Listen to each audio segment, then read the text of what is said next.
Audio Jungle. सबको बहुत आदाब बहुत नाजरीन, धन्यवाद। एनओडी टीवी पे आपका आज इस्तकबाल भारत है। जागृति आइए से देखते हैं आज की एक अहम बहुत खबर। बढ़िया कार्यक्रम हमने लिया है, उसके बारे में बात करने के लिए, आप सबसे मिलने के लिए हमारे इनविटेशन पे इतने सारे लोग, हमारे मीडिया के भाई बहन आए हैं। अब सबका बहुत बहुत धन्यवाद करती हूँ। विमेन रिजर्वेशन बिल हमारे देश में इसका चर्चा तो काफ़ी दिनों से हो रहा है, लेकिन after 1996 once it was tabled in Rajya Sabha, it could never pass in Lok Sabha। तब से लेके आज तक 27 years के बाद भी हम अभी सिर्फ चर्चा ही कर रहे हैं। पहले तो 1996 में एक बार राज्यसभा में पास हुआ, फिर वो लैप्स हो गया। 1998, 1999, 2008 रिपीटेडली विमेंस रिजर्वेशन बिल को लाने का कोशिश हुआ है, लगातार अलग अलग सरकारों ने किया है।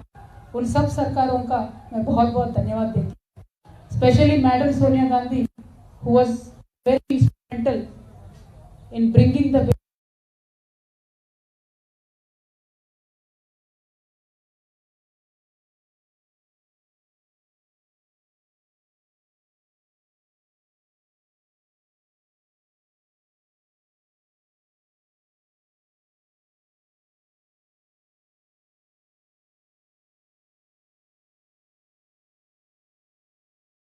इन राज्यसभा। कांग्रेस का सरकार आया 2010 में, मैडम सोनिया गांधी के एफर्ट से पास हुआ है बिल राज्यसभा में। बिल्कुल कोल्ड स्टोरेज में पड़ा हुआ।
तो सिर्फ और सिर्फ महिला की भागीदारी कैसे बढ़ाना है राजनीतिक व्यवस्था में, उसके बारे में सोचिए।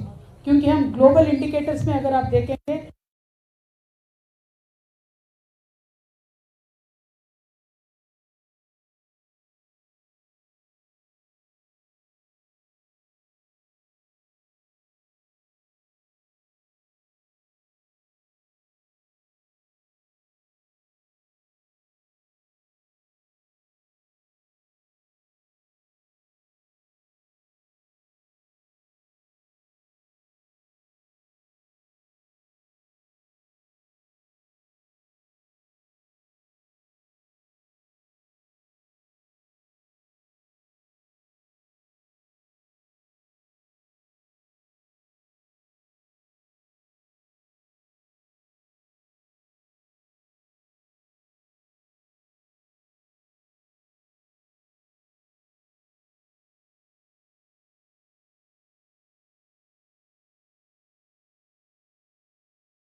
18 पॉलिटिकल पार्टीज के रिप्रेजेंटेटिव्स इसमें आएंगे और जिन महिलाओं ने इस बिल को पारित करने के लिए, इस बिल को लाने के लिए हम बोले कि आपको 9 मार्च को आना है।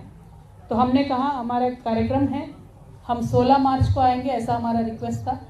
लेकिन पता नहीं उनको क्या जल्दबाजी है, पता नहीं ये जो इन्वेस्टिगेशन दिल्ली एक्साइज पॉलिसी को लेके चल रही है, इसमें कौन सी आफत आने वाली है अगर हमें 2 दिन का और समय दे देंगे। उन्होंने कहा नहीं आपको आना ही है। हमने कहा 10 मार्च को हमारा धरना है भाई, तो 11 को आ जाएंगे। तो 11 को बोले। लेकिन इस बीच में जो ईडी का और हमारा कम्युनिकेशन हुआ था, इसका मुझे आप सबसे शेयर करना है। देखिए, जब भी एनफोर्समेंट डायरेक्टरेट और या किसी भी इन्वेस्टिगेटिव एजेंसी एक वुमेन सिटीजन को इंट्रोगेट करना चाहती है, तो एक फंडामेंटल राइट वुमेन का होता है कि वुमेन के घर पे आके इन्वेस्टिगेट करें। और पूरा इसका लॉ में हमें सपोर्ट है वुमेन के लिए। और बहुत सारे कोर्ट केसेस भी हैं जिनमें जजमेंट वुमेन के तरफ आए। तो हमने ईडी को बीच में रिक्वेस्ट किया कि 10 तारीख को बाकायदा, अगर 11 तारीख को आपको इन्वेस्टिगेट करना है हमारे घर पे आइए, अक्यूज किसी के साथ आपको इंट्रोगेट करवाना है तो उनको भी लेके आइए, घर में बैठ के इन्वेस्टिगेशन कर सकते हैं क्योंकि लॉ हमें सपोर्ट करती है। उन्होंने कहा नहीं, आपको खुद चल के आना होगा। देखिए, मैं तो पॉलिटिकल लीडर हूँ, लकीली बाय गॉड्स ब्लेसिंग पूरा पार्टी हमारे साथ है, हमारे पास साधन है तो हम पहुंच सकते हैं। लेकिन मैं मीडिया मित्रों से ये पूछना चाहती हूँ, कई आम महिला किसी गांव में है, कुछ इन्वेस्टिगेशन चल रहा है, तो इतना हमने कोविड के दौर में देखा है कि वीडियो कॉन्फ्रेंस से मेडिसिन भी पहुंच सकता है, डायग्नोसिस भी हो सकता है, तो इंटरोगेशन क्यों नहीं हो सकता है वीडियो कॉन्फ्रेंस से। हम ज़रूर इस मुद्दे को टेकअप करेंगे। हिंदुस्तान में एक रेवोल्यूशनरी स्कीम आना चाहिए। व्हेन पुलिस और एनी डायरेक्टरेट और any agency wants to interrogate women, there should be a facility to be done by a video conference. इसके लिए हम आगे भी जाएंगे, सुप्रीम कोर्ट में हर जगह भी जाएंगे। It is not about me, it is for every common woman in this country. I want to take up this issue and we will further take up the issue. Now, when it comes to the original ED summon, we will completely side with them, support with them, because we understand the obligations of the government and the agencies. We will 100% support them. Today the question is, when we look at Telangana data, from last August, in fact from last June, Government of India has constantly been sending its agencies to Telangana. Now question is why? Because Telangana assembly polls are there in this November, December. So the modus operandi of BJP has been कि जहाँ भी election है वहाँ मोदी से पहले ED पहुँच जाता है। तो हमारे तेलंगाना में भी यही हुआ है।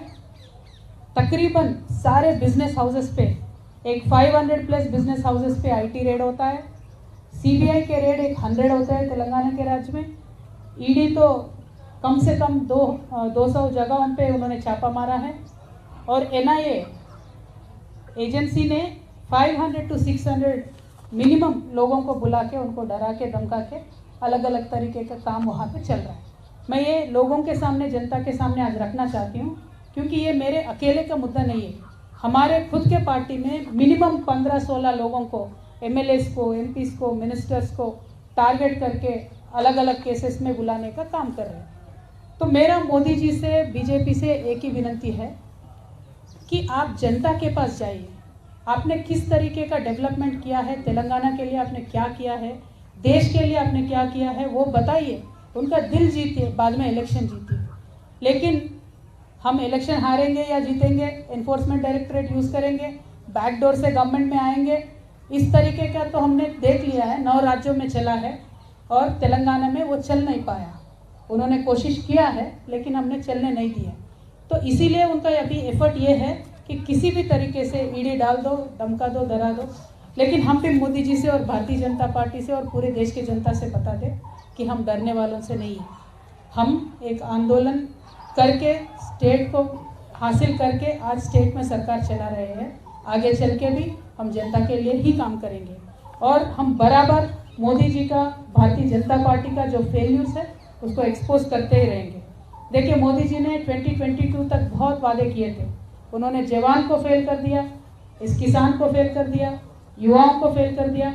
हर एक सेक्शन में वो सिर्फ और सिर्फ फेल्यूर हो और कुछ भी नहीं है। देखिए आज ईडी के डायरेक्टर है, उनको एक्सटेंशन पे एक्सटेंशन मिलता है, सेबी के डायरेक्टर है, उनको एक्सटेंशन मिलता है, एसबीआई के डायरेक्टर है, उनको एक्सटेंशन मिलता है रिटायर होने के बाद, एलआईसी के डायरेक्टर है, उनको एक्सटेंशन मिलता है। क्यों मिल रहा है इनको? क्योंकि जहाँ ये बोलेंगे वहाँ वो जनता की पैसा निवेश करेंगे और बाकी ये जो एजेंसीज है वो जहाँ बोलेंगे वहाँ जाके काम करेंगे। तो मैं सिंपल सवाल भारतीय जनता पार्टी से पूछती हूँ, अग्निवीर में आप जो लोगों को, युवाओं को ले रहे हैं, उनको एक्सटेंशन दीजिए पहले। क्यों नहीं मिलेगा उनको एक्सटेंशन? क्यों ले रहे हो आप उनको 4 साल को? 4 साल के लिए उनको क्यों ले रहे हो? 4 साल के लिए आप उनको लोगे, ट्रेनिंग दोगे, बाद में रास्ते पे छोड़ दोगे क्या? या जैसे आपके भारतीय जनता पार्टी के नेता बोलते हैं आपके ऑफिस में चौकीदार के नौकरी पे रखोगे? आर्मी कितना सेंटिमेंटली जुड़ता है देश के साथ, जनता के साथ, पूरा परिवार छोड़ के, जान पे खेल के आर्मी में रिक्रूटमेंट के लिए बच्चे आते हैं। तो मैं आज यहाँ से डिमांड करती हूँ मोदी जी से, आप 4 साल के लिए अग्निवीरों को ले रहे हो, उनका एक्सटेंशन दीजिए, परमानेंट कीजिए, क्योंकि आज भी आर्मी में 3.5 लाख वैकेंसीज है। तो मैं इतना ही पूछना चाहती हूँ मोदी जी से, आपके फेल्यूर्स को छुपाने के लिए आप जिन जिन राज्यों में इलेक्शन चल रहा है उन राज्यों में आप जाके सारे केसेस डाल रहे हो और हम ज़रूर इनको फेस करेंगे। देखिए फ्रेंडली उनके जितने भी पॉलिटिकल पार्टीज होते हैं उन पे कोई रेड नहीं होता है, फ्रेंडली उनके जितने भी बिजनेस हाउसेस है उन पे कोई रेड नहीं होता है, उन सब के लिए तो 7 खून माफ़ हो जाते हैं। अब अदानी जी ले लीजिए, बाकी बहुत लोग हैं, उन पे तो कुछ नहीं होता है। और आज तो इतना चर्चा है पूरे देश भर में कि देश में डबल इंजन सरकार चल रहा है, और ये 2 इंजन कौन है देश में? एक इंजन प्रधानी है, दूसरा इंजन अदानी है। तो ये हालत आज देश में है। तो ये बच्चा जान चुका है, जिस तरीके से मोदी जी अपने आप को क्लीन बताते थे, साफ बताते थे, वो है नहीं। और श्रीलंकन गवर्नमेंट भी यहाँ आके बोल के गया है कि अदानी जी के लिए आप, मोदी जी खुद जाके बोले हैं कि इनको प्रोजेक्ट देना है। तो इस तरीके के सब बात सामने आ रहे हैं। तो ये छुपाने के लिए आप विपक्षों पे ईडी का वार कर रहे हो, वो ठीक है, हम विपक्ष है, जेल लेंगे, हम पॉलिटिशियन हैं, लेकिन जनता पे जो महंगाई का आप वार कर रहे हो ना, वो ज़रूर आपको आगे इलेक्शन में रिजल्ट दिखाएगा। मोदी जी आप काम उस पर करिए। मेरा विनंती ये है भारतीय जनता पार्टी से, please work on reducing the prices, please work on giving more subsidies, please work on giving more jobs. What will you get out of torturing people like us? आप करिए, हम बात करेंगे, हम ज़रूर फेस करेंगे ईडी को। लेकिन आपके BL संतोष जी से भी बोलिए ज़रा हमारे तेलंगाना में आके सीट के सामने पेश हो जाए, आंसर करें, क्वेश्चन आंसर करें। किस बात की डर है आप? हमने गलती नहीं किया, हम तो आ रहे हैं ईडी में, हम कल भी जाएंगे, आपको जो करना है करिए, जो लीगल कोर्स है, लीगल एक्शन है, हम पूरा आपसे कोऑपरेट करेंगे। लेकिन BL संतोष जी क्यों केस पे केस करके, दावे पे दावे करके, स्टे के ऊपर स्टे क्यों लेके आ रहे हैं? इस बात को ज़रा जनता गौर करके सोचे। मेरी जनता से एक ही रिक्वेस्ट है, जिस देश में गांधी जी पैदा हुए हैं उस देश में आज झूठ का राज चल रहा है। झूठ पे झूठ, झूठ पे झूठ, झूठ पे झूठ हमें बोला जा रहा है। जीडीपी के बारे में झूठ बोलते हैं, डेवलपमेंट के बारे में झूठ बोलते हैं, पार्लियामेंट के हाउस में खड़ा होकर प्रधानमंत्री झूठ बोलते हैं। क्या ये पॉलिटिक्स है? ऐसा पॉलिटिक्स चाहिए? पावर चाहिए तो जनता के पास जाओ भाई, जीतो उनका दिल। ये किस तरीके का पॉलिटिक्स है? हमें सहनशीलता का भी हद होती है। मैं भारत की जनता से इतना ही बोलना चाहती हूँ कि 1 नेशन 1 फ्रेंड का सरकार को आप मौका मत दीजिए। जो विपक्ष है उनके बात रखना चाहते हैं, ज़रा उनको मौका दीजिए। मुझे एक बहुत इंटरेस्टिंग किस्सा याद आ रहा है। महाभारत का युद्ध चल रहा होता है, दुर्योधन जा रहे होते हैं युद्ध में, तो अपने माता जी गांधारी के पास आते हैं और पूछते हैं, माता जी मैं तो संग्राम में जा रहा हूँ, मुझे आशीर्वाद दे दो। तो माता जी गांधारी बहुत एक अच्छी लेडी है, स्ट्रॉन्ग कैरेक्टर वाली लेडी है। तो दुर्योधन को जानती है दुर्योधन के तरफ गलत है, तो वो आशीर्वाद कैसे दे दे विजय होने की? तो वो एक आशीर्वाद ऐसा देती है, गांधारी माता बोलती है, ये तो धर्मः ततो जयः, यानी धर्म जिस तरफ है उसका जय हो। आज मैं भी वही बोलती हूँ, धर्म जिस तरफ है उसका ही विजय हो। देखिए जेल में रखने से कृष्ण भगवान का पैदा होने से किसी ने रोक नहीं पाया। अज्ञातवास में रह के अर्जुन का तो शूरता कभी कम नहीं हुआ। वनवास में जाने के बाद भगवान श्री राम और भी स्ट्रांग हो गए, लोक कल्याण के लिए ही काम कर रहे थे। तो जब जब इस दुनिया में किसी को लगता है कि हम भगवान से पावरफुल है, हम इंसान नहीं हैं, हम सब कुछ कंट्रोल कर सकते हैं, सारे एजेंसीज को कंट्रोल कर सकते हैं, तब एक प्रिंसिपल ऑफ नेचुरल जस्टिस करके कुछ रहता है, प्राकृतिक न्याय। ज़रूर वो आगे आएगा। कल को बीजेपी के सरकार जिस तरह से तानाशाही कर रही है इस देश के साथ, पक्का वो न्याय आगे आएगा। तो मैं आज भी वही बोलती हूँ, हम ईडी में जाएंगे, वो आप जहाँ जहाँ बुलाएंगे वहाँ जाएंगे, क्योंकि हम मानते हैं कि हमारे साथ सत्य है, न्याय है। तो ये तो धर्मः ततो जयः, हमारे साथ भगवान है। Thank you so much. जय तेलंगाना, जय भारत।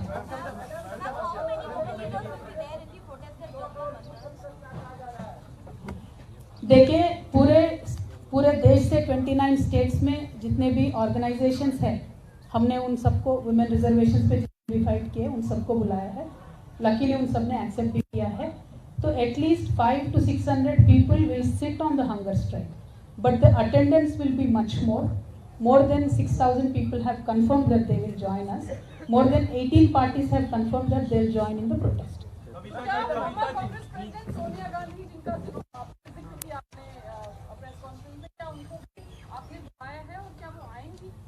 मैम, सोनिया जी बहुत बड़े लीडर है। मैं तो छोटी MLC हूँ, first time MP, second time MLC।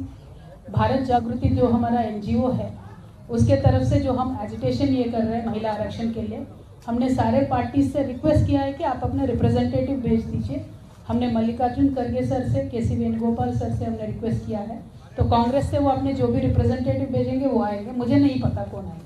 क्या आप और अरुण पिल्लई को जानती हैं, क्योंकि ईडी शायद ईडी को लेकर के आपसे सवाल करने वाली है, उनसे आमना सामना होगा। आपको ईडी का बहुत जानकारी है भाई, अंदर से कोई इन्फॉर्मेशन आ रहा है क्या? ईडी जो भी पूछेंगे हम उनका जवाब दे देंगे, आप टेंशन मत लीजिए। कविता जी, आप महिला आरक्षण के बहाने तमाम पार्टियों को जुटा रही हैं। कांग्रेस कहती है कि BRS की टीम है, आपको टीम कहती है आपकी पार्टी को, और आप बीजेपी पर हमला करते हैं। थोड़ा सा क्लियर कर दीजिए, क्या है सच्चाई? देखिए, एक तो बात यह है कि जब भी कोई आवाज़ उठाता है किसी सत्ता पक्ष के खिलाफ, तो पहले बाकी पक्ष लोगों को लगता है कि आवाज़ उठाने का हक सिर्फ हमें है, बाकियों को करना चाहिए। तो कांग्रेस पार्टी का ये आदत है, कोई भी आवाज़ उठाता है बीजेपी के खिलाफ तो मीडिया भी बोलते हैं ये B टीम है, C टीम है। लेकिन आज कांग्रेस की हालत अगर आप देखेंगे तो पूरे देश में सिर्फ और सिर्फ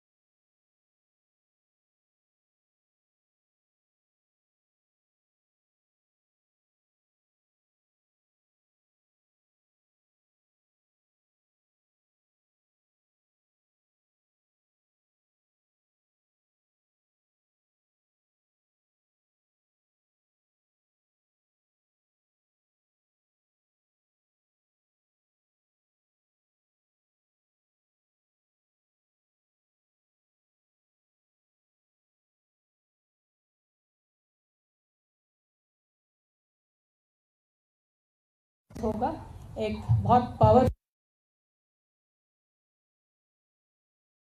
पॉलिटिकल एक पार्टी इस देश में बनेगी। BRS will work for the nation and we will emerge very strong.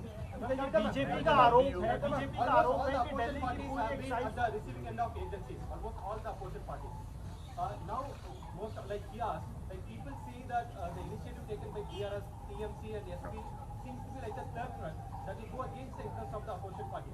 Will your party take an initiative to bring all the opposition parties, especially in the wake of attack onslaught by the central agencies against like-minded opposition parties? Because even now you are saying that the Congress party is not coming along with the regional forces. So what do you think? Should all the opposition parties come together against the central agencies?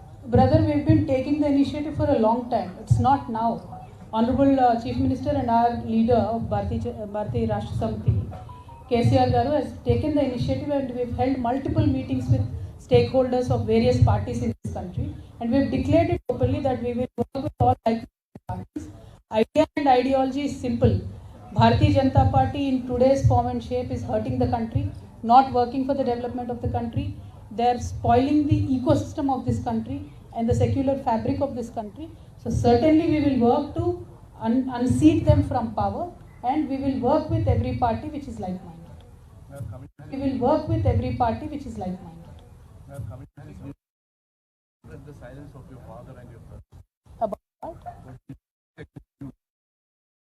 See, why should my father and brother speak about such silly issues? Party also is targeted. Now, the entire party, in fact, my brother and Honorable Minister just held a press conference today. But that apart, entire party, 15-16 MLAs, leaders, small leaders, big leaders, everybody has been targeted. And that has been the attitude of the BJP party, unfortunately, in every state. So if we speak about it and make a big issue out of it, tomorrow my dear friends in the press, they'll write कि ये डर गए, ये बात कर रहे हैं सिर्फ ईडी के बारे में. But I really want to request through you to the people. See, today we put up a protest for Mahila bill. They'll call me to ED. So every paper is writing only about Kavita attending ED, but not Kavita doing dharna for a women bill. So tomorrow they'll increase the price of the cylinder, but then they'll call some other leader to ED. So cylinder hike price will not be there, issue will not be there. Some other leader going to the ED will be there. Some Adani issue comes, they'll call some other neta to ED. So the diversion tactics of Bharatiya Janata Party is what needs to be exposed today by all the political parties, and that is what today TRS is trying to do. See, I could have attended ED today and I could have cancelled the dharna tomorrow. Why am I not doing that?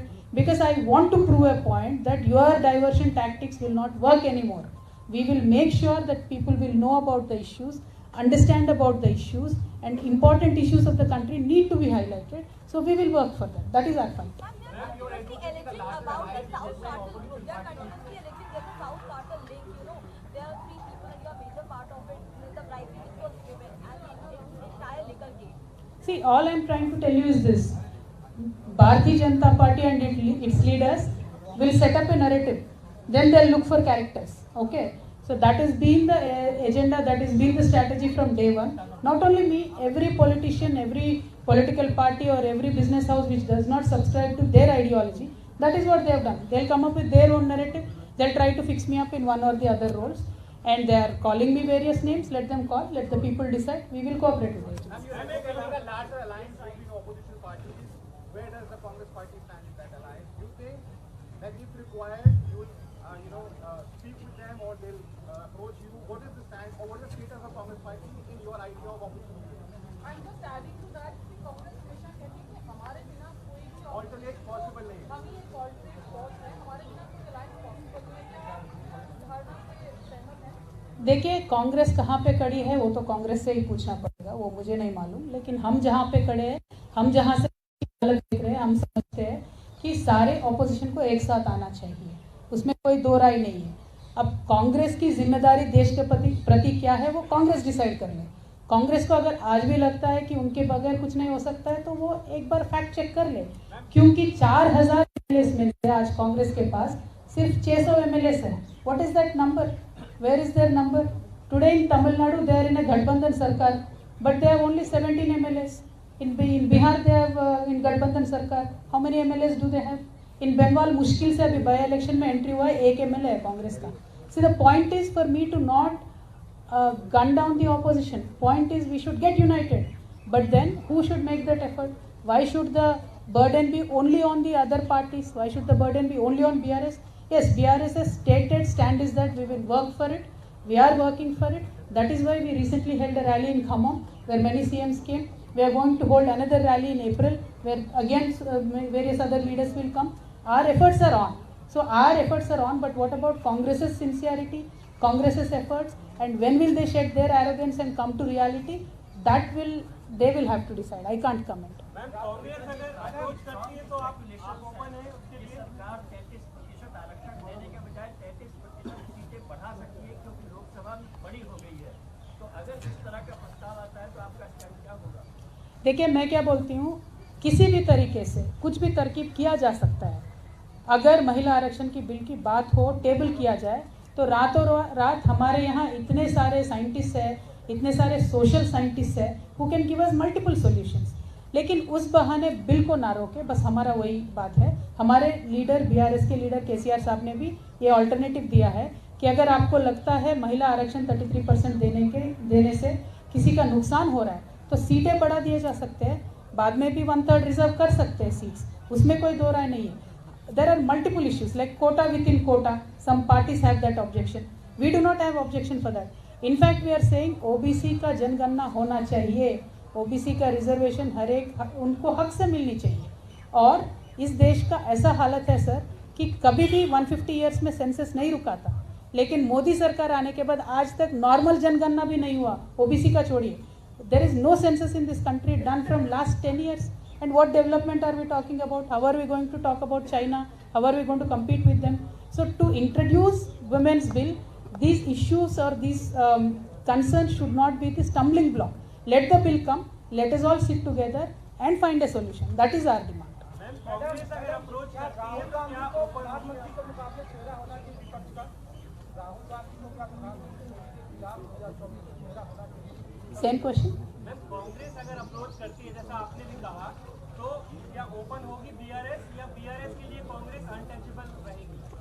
देखिए, कोई untouchable नहीं होता है कभी भी politics में, but उनका रवैया क्या है, उनका देश के प्रति सिंसियरिटी क्या है, इलेक्शन के प्रति क्या उनका राय है, कैसा उनका एजेंडा है पीपल के लिए, वो इम्पॉर्टेंट है. हमारे लिए people's agenda is primary. whoever becomes the prime ministerial candidate is irrelevant. People's agenda is simple. Telangana, today we give 24 hours free power. We want the entire country to have that. Today we give 24 hours free water in Telangana, both to the farmers and to households. We want the country to have that. We give 10,000 rupees per farmer. We want the country to have that. That is our simple agenda. That there is no politics in this. We will work with like-minded people. नेता अपने आप उभर के आ जाएंगे भाई, नेता के बारे में टेंशन करने की जरूरत नहीं है. मोहित तहजीब टीवी से मेरा एक सवाल आपसे है. आपने ओबीसी की बात कर ली, आपने महिला रिजर्वेशन की बात कर ली. इन सबों के बीच में एक चीज छूट जाती है जो आज माइनॉरिटीज है. आपका क्या राय है, आप क्या मान रही हैं कि मोदी रेजीम में आज माइनॉरिटीज की स्थिति क्या है और वो कैसा महसूस कर रहे हैं? देखिए, मोदी रेजीम और माइनॉरिटीज को पूछने की कोई शक ही नहीं है. वो तो मानते ही नहीं है कि माइनॉरिटीज एग्जिस्ट करते हैं इस देश में, तो उनका रवैया पहले से वैसा है. स्टेटेड उनका स्टेटमेंट है. What we have done in Telangana, I can tell you because proof of concept है, तो मैं हक से बोल सकती हूँ. तेलंगाना में हमने माइनॉरिटीज़ के लिए हर एक इश्यू में, particularly in terms of education, we have taken care. We built separate hostels and various developmental aspects in keeping minorities in our favor. Both Christians, Muslims, Sikhs, Buddhists, everybody, all the minorities are treated equally. In fact, Ramzan is officially celebrated by the government. Christmas is officially celebrated by government. Likewise, Batukama, our festival, is celebrated, Hindu festival, by us. Bonalu is celebrated by government. So, सबका साथ सबका विकास का मतलब होता है कि असल में करके दिखाना. कर रहे हैं, हम वही चाहते हैं कि कल को देश भर में वो हो. That is our job. Thank you. Why do you want separate facility for women when it comes to questioning? We see even leaders like Sonia Gandhi going to the agencies, and you want equality also. Definitely. See, today women and men are not on equal status. So logic ki, why do you need reservation? Why do you want separate facility? Are you? I'm asking about questioning by agencies. Why does Delhi police want to change location? क्यों? हमने था ना भाई permission. नहीं, जाके पूछ लो. तो And you said you want a separate facility when it comes to no, I definitely want a separate facility. As a woman, if I have a rule position in the law, I want to exploit.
స్టోరేజ్లో ఉంది కాబట్టి దాన్ని మనము దాటుకొని ఇవాళ అది సాధించడానికి కోసమని ప్రయత్నం చేస్తూ ఉన్నాం. ఈ ప్రయత్నంలో తోడుగా నిలిచినటువంటి అనేక మంది మహిళా సంఘాలకు, అదేవిధంగా ఈ బిల్లు కోసం ముందు పనిచేసినటువంటి మహిళా మనులందరికీ ధన్యవాదాలు తెలియజేస్తూ ఉన్నాం. చాలా పార్టీలు ఇప్పటికే వస్తామని చెప్పి 18 పార్టీల పైచిలికి చెప్పడం జరిగింది. వారికి వారి నాయకులందరికీ కూడా మనస్ఫూర్తిగా ధన్యవాదాలు తెలియజేస్తూ ఉన్నాం. భారత్ జాగృతి తరఫున జరుగుతున్నటువంటి ఈ యొక్క కార్యక్రమం విజయవంతం అవుతుందని, అవ్వాలని, ఇది మొదలు మాత్రమే, ఆరంభం మాత్రమే. దీని తర్వాత మహిళా బిల్లు పైన అనేక కార్యక్రమాలు కూడా చేపడతామని మరొకసారి తెలియజేసుకుంటూ మీ అందరికీ కూడా ధన్యవాదాలు. నమస్కారం. Thank you. జై తెలంగాణ, జై Bharat.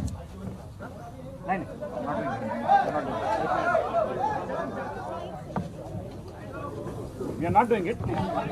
No, we are not.